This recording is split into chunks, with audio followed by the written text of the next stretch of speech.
Hello and welcome to the Irresistible Podcast, where we tell extraordinary stories about ordinary people doing extraordinary things. And today I'm super excited. We're in a moving van having a barbershop in it. That is super excited. I'm actually elated. This is one of the coolest things I have seen, and we're doing it with Joe Styles in Dubai, all the way from Kenya, living his dream. How are you, Joe? I'm fine. How are you doing today? I'm good. How's everything? Oh, good. Oh, good. I will ask, how's your heart friend? How are you doing? I'm doing good. Mm-hmm. Yeah, I'm just chilling, to be honest. Okay. Yeah. Tell me one thing that has excited you this week. Like one thing that was super cool that happened this week. One thing that was super cool is the idea of like shooting this podcast today. Mm-hmm. Yeah, that was super cool. This has been a long time coming. We've planned this. You had to travel, but you're here now. Yeah. So how many years have you been doing this? I've been doing this for like 8 years now. 8 years. Yeah.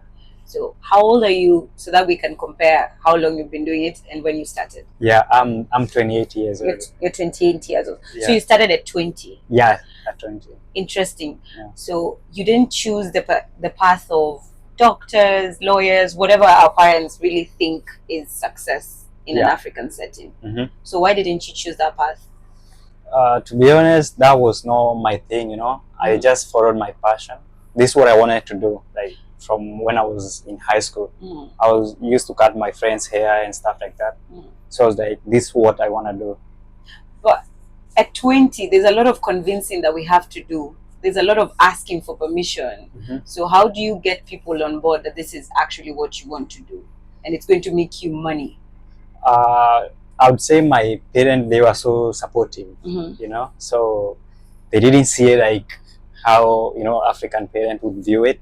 So they supported me. That's a blessing. Yeah, a blessing. Yeah. Because some of us, even at 30, we're having to explain, not me, I'm speaking for other people, Okay. having to explain ideas that are not mainstream. If it's not get a check at the end of the month, a pay slip, then you have to do a lot of explaining. Yeah. So kudos to your parents. Yeah. All right. So take us, where did you grow up? Where did you grow up back in Kenya? I grew up in a place called Kiambu. Yeah. You're from Kenya. I am from Kenya. Yeah, from Kenya. You know the area. Yeah. So did you have like did you start with working for somebody, or did you work on your own first and then transition into your own thing? So I worked for someone, like in the UAE, I worked for someone for like 4 years. Yeah. For 4 years I was working for someone. Then I was like, let me start doing my thing. Before we get to the UAE, yeah, you're in Kiambu. Yeah. So at 20, you have a barber shop, or you are working in a barber shop? I was working in a barber shop. I was working for someone still. And then how do we move from Kiambu to Dubai? My best friend, his name is Tivok. Shout out to Tivok.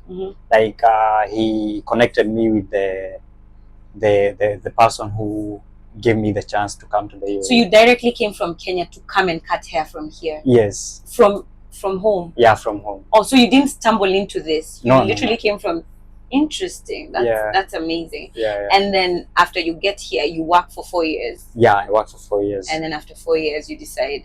I decided... This time. Yeah. So 24 years old, you start a business of your own? Yeah. Interesting. That's really, really brave. Like 24 years, it's a new country, you're working for somebody, and then you decide to go solo. Yeah. Do you save? How do you transition from employment to being an employer or self-employed? I would say saving. Yeah. Just saving. Just saving, yeah. And discipline. Saving comes with a lot of stuff. A lot of discipline. Yeah. Do you get, there's something called money mindset and money blueprint actually. So I get my money blueprint from my mom. She will say she doesn't want to look at the bills. She just says that I have needs, I would take care of the needs. So where do your money blueprint come from? Does your dad or mom have a saving culture? I'd say from my dad. Yeah, I'd say from my dad. From the way I grew up, seeing my dad and everything. Is he an entrepreneur? Yeah, he is. An entrepreneur. Yeah. Interesting. So you save up. Tell us about that. Do you have a bank account? Do you have visa issues? What are the 4 years? Because it sounds very straightforward.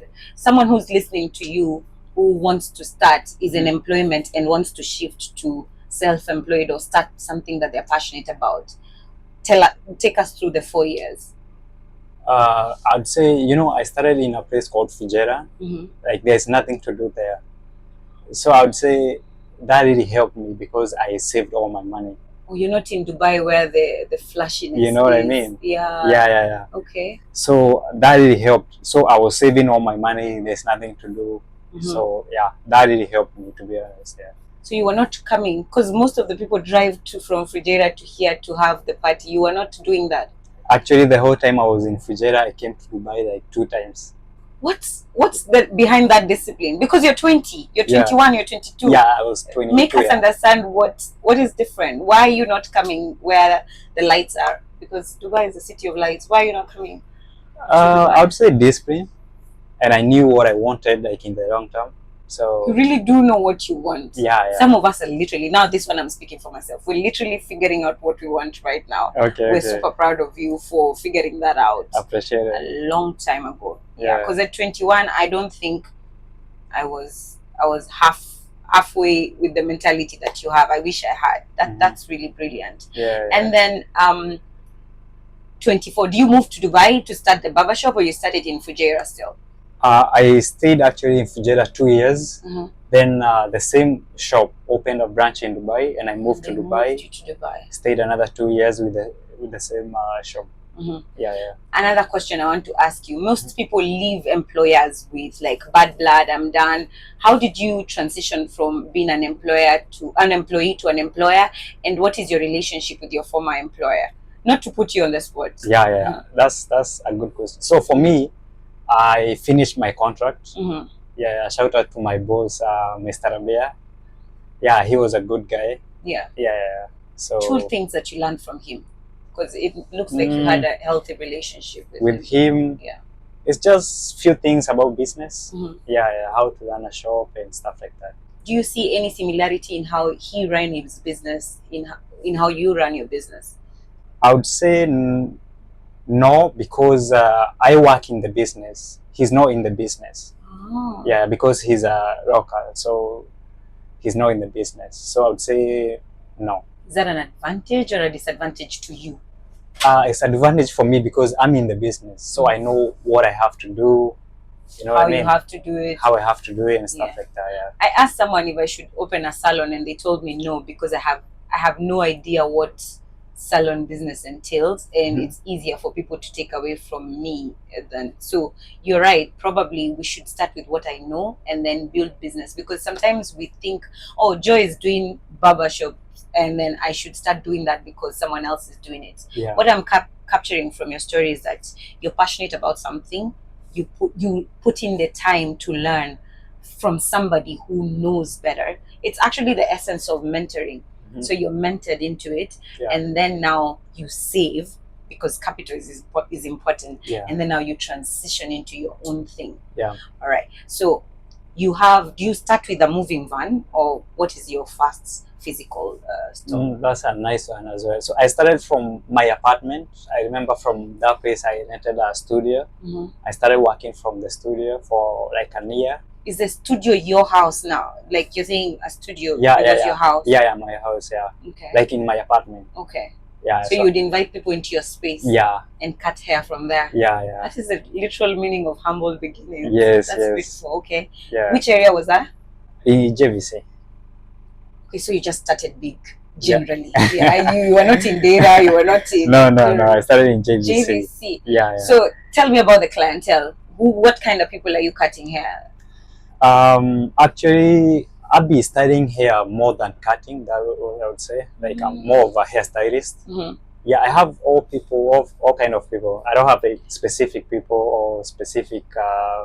You know what I mean? What I'm asking is JVC. You're going to find some level of clientele. It's not just what is your price range in that sense? Like, what kind of clientele are you cutting? Like, do you meet like fancy people? Because I'm thinking JVC, the truth is that we have areas. JVC is a really nice place to start your haircut. Yeah. Also, one, I want to ask about you having to save for a studio in JVC. I'm imagining it's expensive. Yeah. So your price range, are they comfortable coming? I think what I'm asking is, are they comfortable coming to your house with the kind of people who live in JVC? I mean, yeah, they were comfortable because the space was nice, you know. Mm-hmm. It was comfortable and everything. So you did a good kind of saving, which got you a nice place. A nice and then, place, yeah. all right. And then from how long did you stay cutting hair in your JVC? Like 1 year and a half. Mm-hmm. Yeah, max 1 year and a half. Yeah. When do you know it's time to transition? Because it looks like you have a way of knowing when it's time to move to the next stage.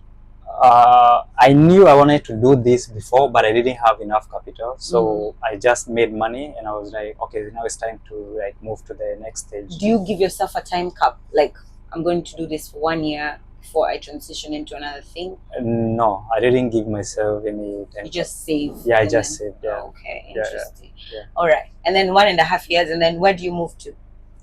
1.5 years. So I was in JVC, so I started this and I moved. Right now I'm staying in Azizi, Azizi Riviera. Is that where your other barber shop? You told me you have 2. Yeah. Right now you have 2 yeah, physical stores. Yeah. What happened after JVC? I opened the second shop. I used to have the first shop, but we opened with my friend like in Abu Dhabi. So I opened the second shop in Dubai in Al Fijan. Okay. Yeah. So is the Abu Dhabi one still in operation? Yeah. So your friend is there? Yeah. And then now you have one in Dubai? Yeah.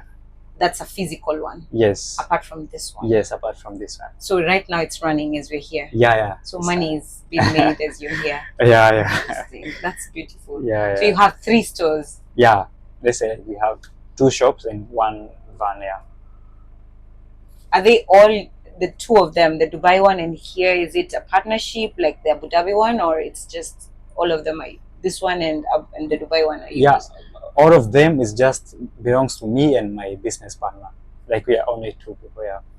I asked you a question when we first met. What do you feel about 100% ownership, or because Africans are obsessed with like, it's my business, even if it's not making any profits, it's my business. I want to own 100% of that. Yeah. What do you feel about that? I feel like actually you don't need to own the whole thing, because I mean it's easier when you have it with someone else. You share losses too. Yeah, and even in some business, even if you have like 5% or whatever, it's good. It's good because you're getting the money at the end of the day. Because sometimes even ideas, you bounce ideas off each other, and then you know this works and if this doesn't work. Yeah.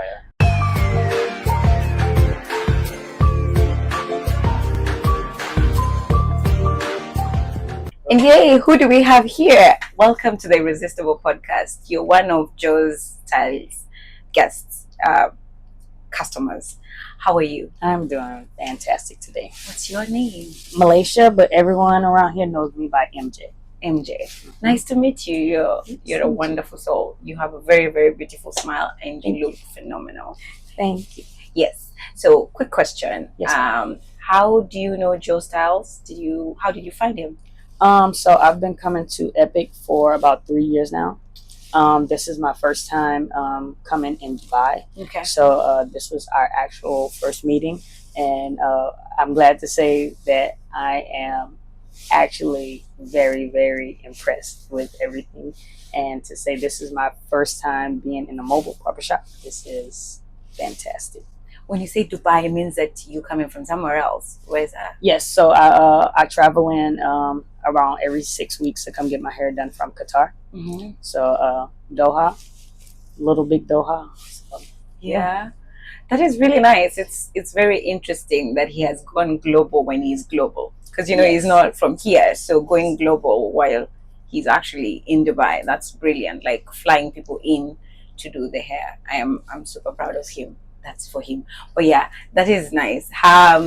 What else do I need to ask? Did you like the experience? Did you love the experience? Yes, this was a beautiful experience. Cannot lie. Joe, I'm coming back.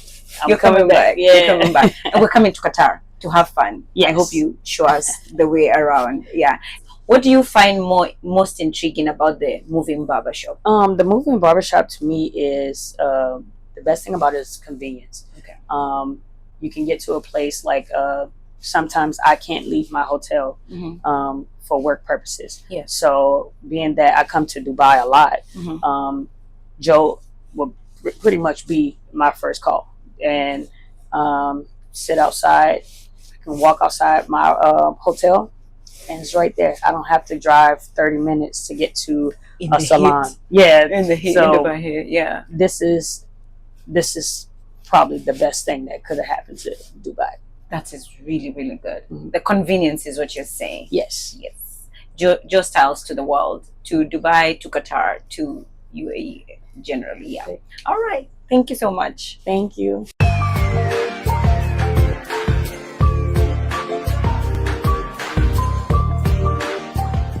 How are you feeling? We've just had a few clients. I mean, it feels good, you know. To be honest, I always feel good when I'm working. So, yeah, it's a good feeling. And to be honest, Yeah.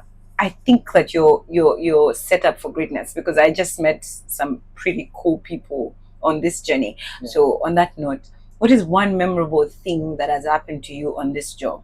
Like the Barber on the wheels kind of journey, because you're not just cutting hair. Yeah. You're getting into people's spaces. Sometimes you get to their houses. Like we established earlier, they come to your house. They used to come to your house. Yeah. What is one memory that you have like super cool about cutting hair? I would say, like traveling outside the country to do someone's hair. Mm-hmm. Like that was so cool, to be honest, you know. Mm-hmm. Like having that one taken care of and someone seeing me in that kind of a way, you know, that's one of the biggest things that I've. So they pay for your ticket Yeah, they pay And for the accommodation. ticket, accommodation, and everything. Yeah, and food. and food. Yeah, Which country was this? I've been to Egypt. Okay. Yeah, Egypt. Yeah, All right. So you've Mhm. been to Egypt yeah, on someone else's penny, Yeah, on yeah. someone else's money. yeah. That is memorable. I've been to other countries, but not exactly like a client booked me. But whenever I'm there, I can like do someone's hair or something Mhm. like that. Yeah. And okay, on that note, who's the most famous person in this country that you've cut their hair? In this country, Mhm. I've got few football players that they play for national team. Mm-hmm. But the famous person, I would say Raheem Sterling. He plays for like Chelsea. So Here in Dubai, yeah, when he was in Dubai, yeah. do they pay more than the others, or do you have like the same standard pay for all of them? To be honest, I would say I have the same standard Mm-hmm. because I try to make sure like all the clients are Are treated Yeah. like VIP. yeah, like the kind of stuff, you know. Yeah. Yeah. Okay. They say that you have to level up your mindset. What is one thing that you've done for yourself when it comes to believing that it's possible? Because this is not our country. There are things that you had to do when it comes to following orders. I think you need licensing for all this. You do need licensing, Yeah, right? yeah. So one of the things, because sometimes when you have an idea, we talk ourselves out of it. Like you feel like it's impossible. You start telling yourself, "Oh, this is not my country." So what is one thing that you did for your brain or mentally that allowed for you to start this? That's a good point. What I did is, in this country, it's so easy to do things as far as you are doing things the right way. So you have to make sure you have the license, you have whatever that is needed, Mm-hmm. you have all the permits, and once you have all those things, it's so easy. Okay. You can move easily. Nobody will disturb you. Okay. Yeah. I will rephrase the question. Mhm. You've said something that I think to get there, many people don't actually get there. Yeah. Does that make sense? Because you said it's so easy. Many people already tell themselves, like I think we had a conversation and I told you, many times Kenyans, this is why I have this podcast, many times Kenyans don't even ask the price of a house because they think it's so expensive. Yeah. But the truth is, we just don't know how to believe in ourselves. So where does that come from? Why do you think that I can do anything that I want to do? I would say guts. You know Was what I it mean? always that way, or how did you develop that? Thinking about that, like that would be hard for me to say. I feel like it was like that. It was in me. You've always know, been like that. Yeah. You've always believed that you deserve better. Yeah. And you go for it. Yeah, and I go for it. That is really brilliant, because most of us, I think, we have to like convince ourselves and tell ourselves, because you do know people who have so much potential, Mhm. but they don't do that because Yeah. they stay. You know the way people are here doing very bad jobs, and they they are so talented, but they don't do that. Mhm. So kudos to you. I keep on saying that I'm very, very proud of you. Thank You're you. very young Yeah. for you to be accomplishing and bracing shoulders with very great people. Yeah. Because like I've been with you less than 4 hours, but I can see how many people you're going to get to interact with because Yeah. of this journey. Yeah. All right, to the fun bit. What is one song that when it comes on Mhm. and you're shaving, you're like, this is gonna be a good styling experience? There's this song called Champion. Yeah, I think I don't remember the singer, but yeah, whenever I hear this song, like he's saying about being a champion and stuff like that, you know, trusting in yourself and whatever. Yeah, Okay. that makes me feel like, you know, I have to keep doing this. Is it a danceable song? Yeah. You can move? Yeah, Yeah. you can move with it. Yeah. All right. I like Yeah, that. All right. yeah. Second question. What is one thing that you do for your body that allows for you to feel like ready? Because it's a lot of standing. Yeah. So what do you do? Do you go to the gym? Do you run? What do you do? So for what your I fitness? what I do for my fitness is I go to the gym. Mhm. I have to go to the gym because I'm always standing, you know. Yeah. So that's what I usually do. Do you think the gym has anything in connection? I may be biased because I love the gym, Mhm. but do you think it has a connection with your strong mental belief in yourself? Actually, it does. Tell us. I've seen it change me. You know what I mean? Mhm. Because also for me, it's like therapy. Whenever I'm feeling like I'm a bit stressed or whatever, Yeah. or I have a lot going on, when Yeah. I go to the gym, it makes me feel better. It makes you feel better. Yeah. You mentioned about stress. Mhm. Tell us some of the stresses of this job. Like, it sounds very glamorous. It just Yeah. happened. It came together. Mhm. Tell us some of the difficult things. Top 3 of your head, things that were difficult for you to get to wherever you've been here. You're here now. Yeah. First of all, is the idea of even to think about setting this up. Mhm. You know, and another thing is like paperwork. That can really stress you up. You know what I mean? So those are the main stress that I would talk about. Mhm. You know, and the other one is obvious, like pushing yourself comes with stress sometimes. So Even the marketing part. yeah, the Because I'm marketing- imagining selling to people. Why do I need a moving barbershop? Why don't I just go to my barber Yeah. downstairs? You Yeah. know, selling yourself. Uh-huh. So how do you go around the marketing part? The marketing part, I'm doing like online. Mhm. You know, like Instagram, TikTok, whatever. Okay. Yeah, so that's what I've been doing to make sure like I get my clients. And also, I think another thing is that there's a quote that says the best way of marketing is your customers, Yeah. because word of mouth. Word If I of come mouth. and I know that Joe does a good job, Mhm. and then for sure I'm going to refer my friends to. Yeah. You're already going to make my hair because I've seen you make hair, You and know I'm what I like, I mean? want to look that good. Yeah. So I do believe that customers are your best way of marketing. Yeah. There's a question I wanted to ask. Who came up with the idea? You said even having the idea and actualizing it was Mhm. difficult. Who came up with the idea? Were you sitting down and then it just popped, or were you asleep, or you were taking a shower? I have the best ideas when I'm in the shower. Okay. How did the idea come to you? Was it your idea? Did you buy into it? At some point, I was doing a lot of house calls, Okay. like just going to people's homes. You Mhm. know what I mean? And you know, some people's house they don't have like a proper Seat. seat, a proper sink. Mm-hmm. So it's like I need to come up with something that will make them feel comfortable Yeah. at the comfort of their home. Like I don't have to walk. You know what I mean? Okay. They just need to come like outside their house, and I'll be there waiting at their doorstep, Okay. and I'll have the whole setup with me. Okay. Yeah. So that was the main reason why I started this. So you came up with the idea. Yeah, I came up with the idea. Okay. So one thing I have learned, I read a lot of books, and one thing they keep on saying is that if you want to be rich, you have to solve people's problems. So you saw a problem Mhm. and you solved it. There's no one who can ever cheat you out of money now, because we will always need hairstylists. We will Yeah. always need comfort. Those are 2 things people will always need: comfort and things done for their hair. Yeah. So you're never not going to be out of you're never not going to have work. But in case you are not cutting hair, what do you think you would be doing? That's a good. I always tell people if I was not a hairstylist, I would be a DJ. that's something You that do. I see that. Yeah. I see that. that's something that I wanted to do before. Then I was like, let me just focus on the hair industry. Maybe I might do it later on for fun. You're. Yeah. I keep on telling you, you're super young, and your life is just getting started. Yeah. All right. So I would want to come to a party, and now we have ons. I don't know what the Gen Zs are calling it. The OOTNZ.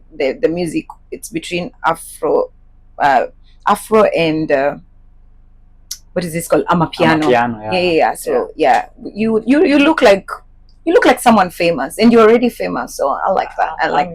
I'm trying. You're trying. Yeah, You're doing a phenomenal job. Honestly, you're doing a phenomenal job. Yeah. And thank you for giving me a chance to actually be part of your story. One more question. Yeah. No, I forgot the question I was going to ask. If you were given a chance to cut hair of anyone famous, who would that be? Think Kenya, think Dubai, think the US, think superhero. That's a very, very tricky question. For me, it would be Nyashinsky. For you, yeah? Yeah, because I want to talk to that man. Have you listened to his music? Yeah. I'm going to go with Nyashinsky as well. Why are you cheating? Because I listen to his music, you know. Yeah. I would like to have a conversation. Engage with his brain. Like sometimes I listen to his lyrics and I'm like, what were you thinking before that line came to you? Yeah. So now we said about you changing careers. Like, for example, if you are going to change careers, there's one thing that we don't do. I'm a teacher by profession. Okay. And I get a salary every single month. It's guaranteed that I'm going to have a salary. A few months ago, I lost my job. And that awakened something in me in the sense that there's nothing that is guaranteed. So you have to put measures in place that allow for you to be safe. So do you have whatever they call an emergency fund? Emergency fund.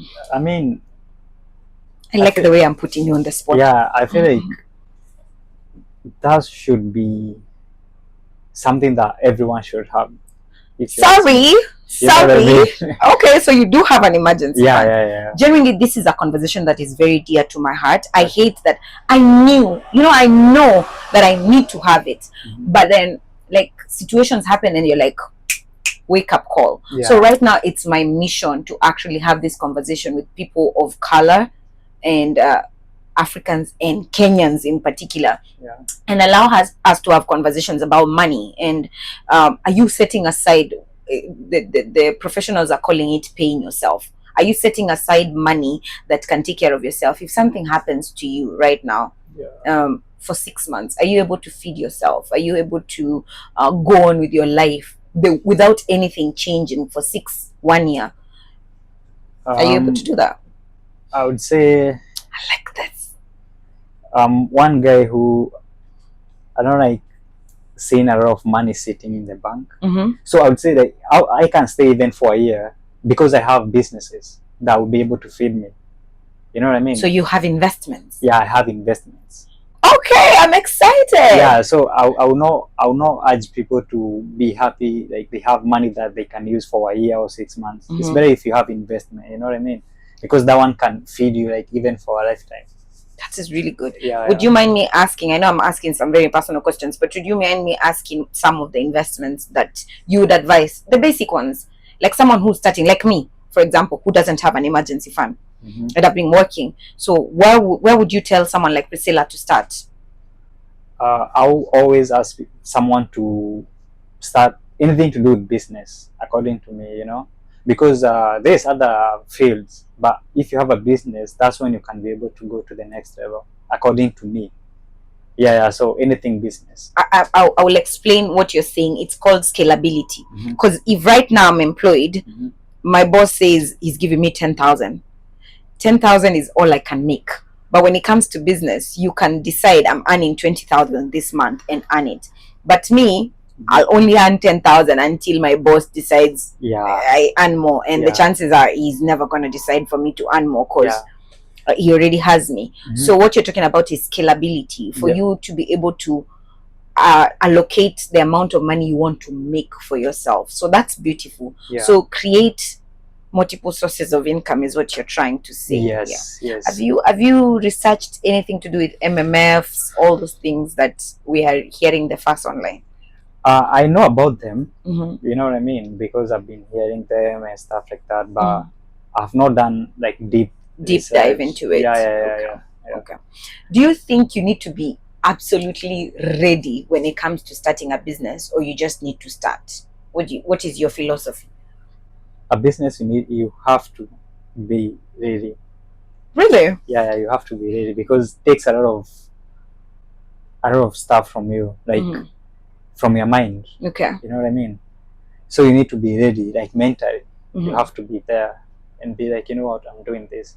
Mentally. Yeah. What about physically? Like, do you have to have all the equipment? Do you have to have all the brand deals? You have to have all the everything in check. Do you even think that is possible?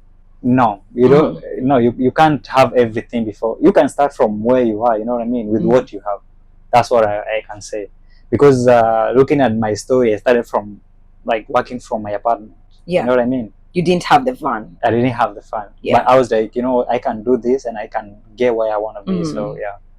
Yeah, that's brilliant, because that's what I wanted to tell young people, because sometimes we wait until like, oh, I have the experience, or I have everything, I have a van, or everything is set for me to go. But sometimes you need to go for the process to find you on the way, you know. Yeah. So that's one thing that you've done. Yeah. Tell us about the acquiring of the van, if you would, because it's an expenditure, right? Yeah. Which is not cheap. Yeah, it's not cheap. It's not cheap, but I would say I had this idea for like 2 years. Okay.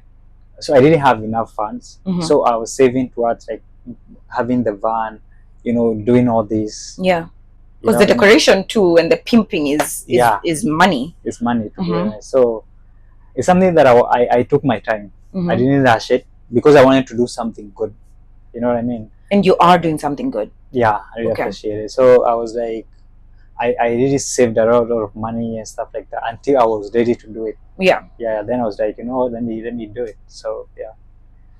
There's a Joe Karanja in Kiambu, or Joe Mwangi, or Joe Mutua in Kambani watching you right now, and you want to tell them that it's possible. What is one thing that you would encourage them with your story, given what you've accomplished?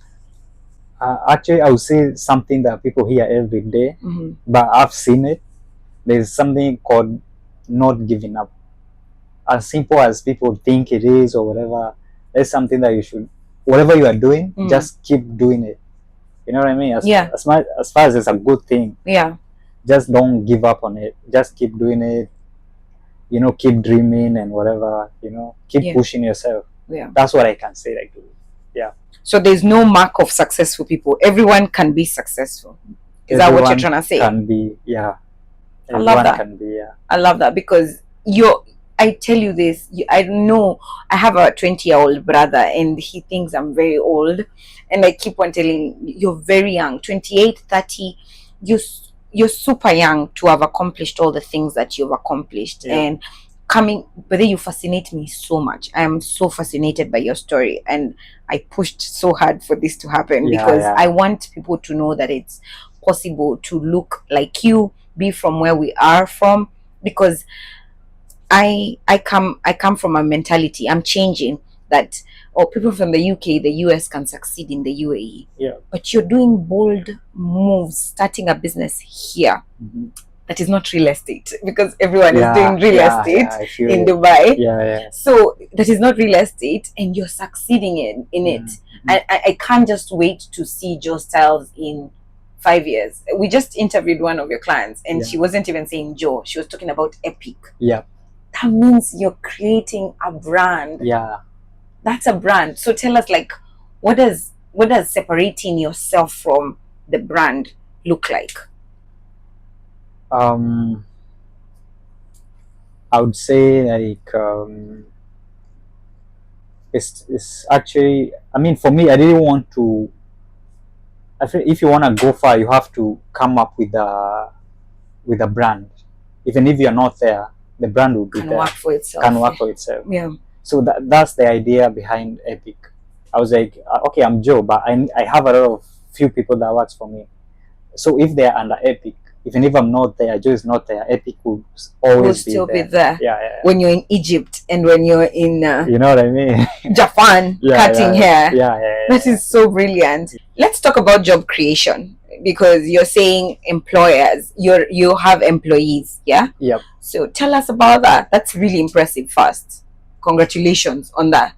My goal for this year is to have one employee. I feel like when you have employees, then now you're marking the territory as a wealth creator for yourself. Yeah. Because the one thing I'm learning is that you cannot create an empire alone. Yep. You can only do too much. Yeah. So explain to us about being an employer. It's actually a very good thing. Mm-hmm. For me, I find it so good because I've been able to create job opportunities for few people, you know. And one thing that I always tell myself is that shop is not mine, you know what I mean? Because I believe everything is, God knows everything. Yeah. I'm so spiritual kind of stuff. Yeah, you know yeah, what I mean? yeah. So everything that happens for a reason. So that shop is not my shop. It's our shop. You know what I mean? That's brilliant. It's me and the people that I work with. So you can't even, that's a good mentality. You can't even play about with the money. You can't just play around with the money because you know that there are people who are depending on you for it. Yeah. That's a very good mentality. Yeah. Okay, so what are you looking for in an employee? Now I want to leave teaching and come and be your employee. What would you look for in an employee? Because why do you pick this person and not the other person? Actually, for me, sorry, can you speak like you're talking to my small 20-year-old brother? Okay. So is an employer now. Tell him, what are you looking for? I always look for someone who has like passion for what they do. Mm-hmm. You know what I mean? Because that one will drive them. I don't have to be there to tell you to do this, do that. You already know what to do. So you're not micromanaging anybody. Yeah. Okay. So that's the main thing that I look for whenever I want to employ someone who is like someone who has that urge. You know what I mean? Like to work and to take care of the business as if it's their own business. Because we've said you have 2 other shops. Yeah. And they're running without you right now. Yeah. So you have to really have trustworthy people for it to continue. Yeah. Okay. Yeah. What is one advantage of doing this here rather than home? I hate that I asked that question. Yeah, that question is tricky, you know. I mean, doing it here rather than home, I can't answer that question because I don't have any idea of how it feels to run it at home. I will answer for you my point why teaching here is better than at home. Okay. The money is better. Okay. The money is better. The opportunities are bigger. And I think I had this question when I don't know if I asked you about the financing of the van. Did you buy it first hand or did you buy it cash or did you take a loan on it? How did you go about it? You said you saved. Yeah. Yeah. I bought it cash. Yeah. But I think like even here the access to finances is easier than at home. Yeah. So it's unfortunate, but it is true. Yeah. Also, like the clientele too, they're able to pay more. Yeah. Than All right. Actually, I would say is the lifestyle here. You know, because people think you are paying more money than home, but everything is expensive here. Okay. Let's talk about rent. Yeah, you know what I mean? It's true. Yeah. So that's it balances itself out. Everything out. Yeah. But here, I feel like I usually say that I feel like we're not hating on at home, but I feel like it's like the system wants me to succeed here. Like you said, setting up the business was difficult, but it's not like made impossible for you. Yeah. It's doable, you know. Yeah. And there's no, you need to know who this. The process is straightforward. That's a very good thing here. Like everything is straightforward. Another thing is their system they work. That's also a very very big thing. Systems that work. Yeah. I love that. I'm super proud of you on behalf of every little Kiambu boy and girl. I am proud of you, and I hope you know that your journey is just getting started. I hope that you know that. The story that you're living right now is a testament of what is possible for every small boy back at home Yeah. And even anyone who's here in Dubai and they thought that this life is difficult, I hope they listen to this and they understand that it's possible to be exceedingly abundantly above anything that you've ever imagined, because you've said you're a spiritual person. And I believe that God puts those ideas in our brains for the sake of other people. Like that's true. You're literally living testimony of that. Because now you're feeding so many mouths. I am proud of you. So I wanted to ask 5 years, but in 2 years, 3 years, what do you think Joe Styles, what is your vision for Joe Styles in 2-3 years? In 2-3 years, I see a very big stuff. Okay, tell us. I mean, it's not something that I can be able to say, but I can feel it, because I still have my dreams, my goals that I'm trying to reach. You know what I mean? So I feel like in 2-3 years, God willing, I'll be there. I'll be able to achieve whatever. You'll just be a young 30-year-old. You know what I mean? Yeah. Wow. Okay. Okay. I am genuinely, like, to be honest with you, if there's a time that I would have chilled and given up, it's not now, because I've met you, and that's to say a lot. Like, genuinely, you're very encouraging to know that someone like you exists. I have no excuse to not succeed. Like, why would I not succeed? If people who come from where I come from are succeeding, because that's the point of representation. Like, seeing people who look like you doing the things that you just imagine makes you believe that it's actually possible. So thank you so much. And tell us one thing that you would like to tell the Irresistible community. Something I would like to tell my audience. Your audience. Okay. Shout out yourself. Tell us your praise. We have given you praise, but tell us. I would maybe just have the same simple words that people hear every day. Is don't give up in whatever you do. Okay. You know, I don't care. I mean, whichever industry you are in, just keep doing your thing and pushing, and you're gonna get where you wanna be. Put in the hours. All right. You have to lock in. Lock in. Okay. It would be unfair. I don't know your parents. I don't know. It would be unfair. Is there anyone you want to shout out? Like, you want to say, yes, Mama, we made it. I want to shout, of course, my family, you know, my parents, my siblings, and my business partner, Tivok. And and all the people that work with me, you know. So, and all my clients, of course, I cannot be here without my clients. That's true. Yeah. And everyone who is happy for me and who knows me, you know what I mean? Yay! Yeah. I'm one of those people. Yeah, you know. Honestly, and you're going far. Do you know why I know you're going far? Because you never take credit for yourself. You keep on mentioning your business partner. You could make this about yourself. You know, you're the one in front of the camera. You could just say, "It's all me. I did this," but every step of the interview and every time, even we've talked off camera, you keep on giving people credit because you believe that you've not done this alone. And that's a remarkable trait. Like, that's a really good trait of someone who's going to go far. Because if you want to go, they say if you want to go fast, go alone. If you want to go far, move with other people. And you're doing that. You're doing that, to be honest. You may be young, but you're very, very, very smart. I'm proud of you. Thank you so much. Yeah. I'm very proud of you. Keep doing whatever you're doing. And now that I've given you flowers with words, I'm going to give you physical flowers, because that's what we do. Okay. Here in Irresistible Podcast. Thank you so much for coming to our podcast. Thank you so much. Yes. Can I cry? You're allowed to cry. You're allowed to cry. Yeah, thank you so much. All right. Really appreciate it. And also the chance, you know, like for you to interview me, like I really appreciate it. Thank you for giving me the chance. You're the celebrity here. Really? You're the celebrity. Okay, thank you. Yeah, we're just the messengers of the good news. You're doing amazing. Yeah. All right. And that's it. Thank you so much for tuning in to the Irresistible Podcast. Thank you for staying to this very moment. We're not going to miss another Sunday. I promise. Every single Sunday, stay tuned. Share this podcast with a friend. Share this podcast with your mother and father and everybody, and stay irresistible. Do not give up, as Joe said. Keep on putting in the hours. Keep on believing in yourself like crazy, because nobody else is coming to save you. You are responsible for that. I love you, and stay irresistible. Until next time,